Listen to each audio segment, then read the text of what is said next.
और चलिए अब आपको दिखा लेते हैं विदेश की बड़ी खबरें विदेश टॉप 10 में। शनिवार को गाजा पट्टी इजरायल हवाई हमले में अल मशरावी परिवार के 5 सदस्यों समेत कम से कम 9 फिलिस्तीनी मारे गए। अल अहली बैप्टिस्ट अस्पताल के अनुसार गाजा शहर के पूर्वी तुफा पड़ोस में एक घर पर हमला किया गया। मृतकों में 2 माता पिता और उनके 3 बच्चे शामिल। मध्य गाजा पट्टी में इजरायली हमले के बाद स्थानीय मछुआरों द्वारा घरों और मछलियों के भंडारण के लिए इस्तेमाल की जाने वाली इमारतें खंडहर में तब्दील हो गई। हमले से पहले इजरायली सेना ने निवासियों को इमारतों को खाली करने के लिए कहा था।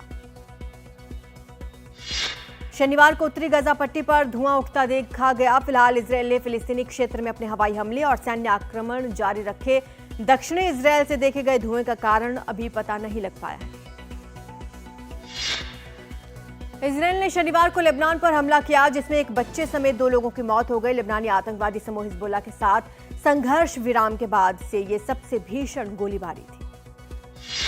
चीन के विदेश मंत्री वांग यी ने टोक्यो में जापान के प्रधानमंत्री शिगेरू इशिबा की 3 पड़ोसी देशों के विदेश मंत्रियों के साथ बैठक में भाग लिया। कहा, चीन, जापान और कोरिया गणराज्य के बीच सहयोग को बहुत महत्व देता है और वो इसके प्रति आश्वस्त है।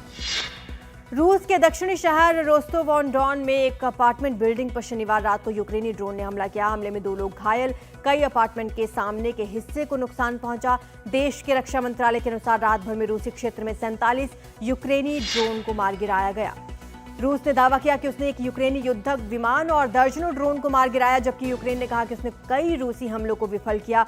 रूसी रक्षा मंत्रालय ने बताया कि रूसी सेना ने पिछले शुक्रवार से शुरू होकर यूक्रेनी सेना की कई प्रमुख सुविधाओं के खिलाफ सटीक हथियारों और ड्रोन का उपयोग करके 13 हमले किए।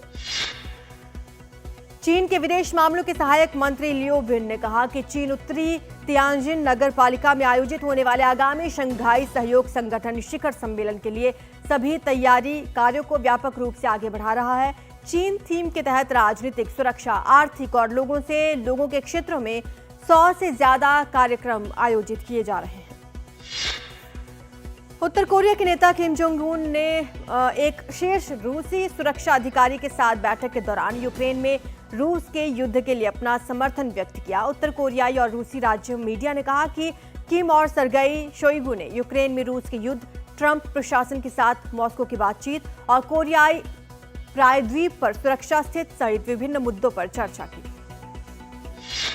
अमेरिकी राष्ट्रपति डोनाल्ड ट्रंप के शिक्षा विभाग को भंग करने का कार्यकारी आदेश का भारी विरोध। ट्रंप ने शिक्षा सचिव लिंडा मैकमोहन को संघीय एजेंसी को बंद करने और इसकी जिम्मेदारियों को अलग अलग राज्यों को हस्तांतरित करने के लिए सभी आवश्यक उपाय करने के निर्देश दिए। एक आदेश पर हस्ताक्षर किया।